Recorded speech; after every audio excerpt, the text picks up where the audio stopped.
So since you're taking a class on fluid power, let's start with a definition of fluid power.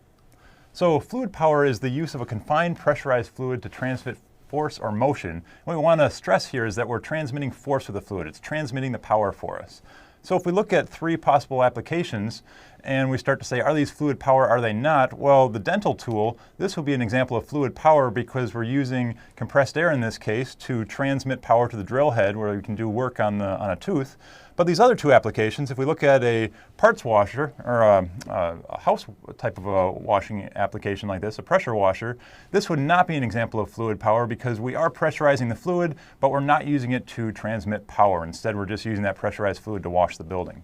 Or an example of an engine, if we look at the pump that is pumping oil in an engine, this also would not be an example of fluid power because that is just providing lubrication. So we're stressing here that this is fluid power, transmitting power, and not necessarily fluid conveyance. Is fluid power important? Yes, it is.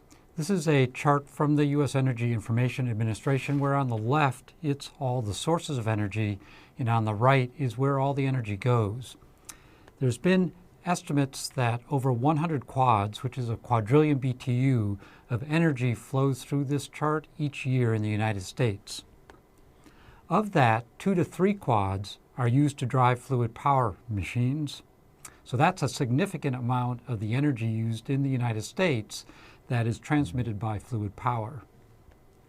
Now that fluid power, on the other hand, is only about 21% efficient.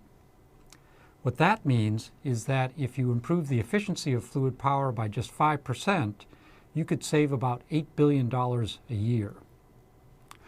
Fluid power is everywhere. Let's show you a few examples. Here's a bottle jack, which you might use to pick up a joist to raise the corner of your house. Another example is a log splitter where you need to split a log and you don't want to use a lot of effort to do so. Well, you can take the power from a gasoline engine, use that to drive the hydraulics and split the log. Here's a third example, which is a commercial mowing machine where hydraulics are used to do the steering and to drive the wheels. Another example is a backhoe loader. You often see these at construction sites where the hydraulics are powering multiple circuits on this vehicle for both the backhoe and also the front end loader that's being used to move rubble and debris. This machine is used at MTS Corporation, which has hydraulic cylinders under each of the 4 wheels of the car in order to move the car and shake the car to do vehicle testing.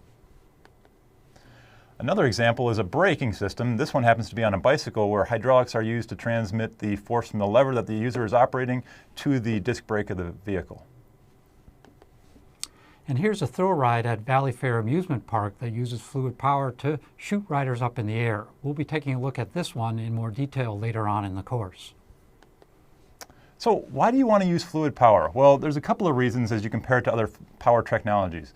The first one is just the very high force density and high power density. A lot of force or power in a very small package. So this allows you to do some very interesting things with how you're going to package the vehicle or whatever the application might be.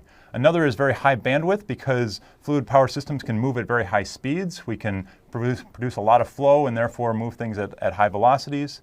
We have very precise control because oil is relatively incompressible, and so high force and precise control at the same time. And then we also have the flexibility in our power transmission to move the fluid through various conveyance systems. So we can have flexible hosing that might take the fluid from an engine and a pump out to the end of an excavator arm. Here's an excavator, a large construction machine that's digging a hole for the light rail line that is opened up at the University of Minnesota in the summer of 2014.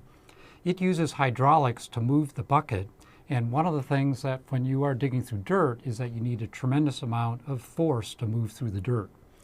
So that cylinder that's up at the top, that hydraulic cylinder, which is about 5 inches in diameter and runs at about 5,000 pounds per square inch, can produce about 275,000 pounds of force.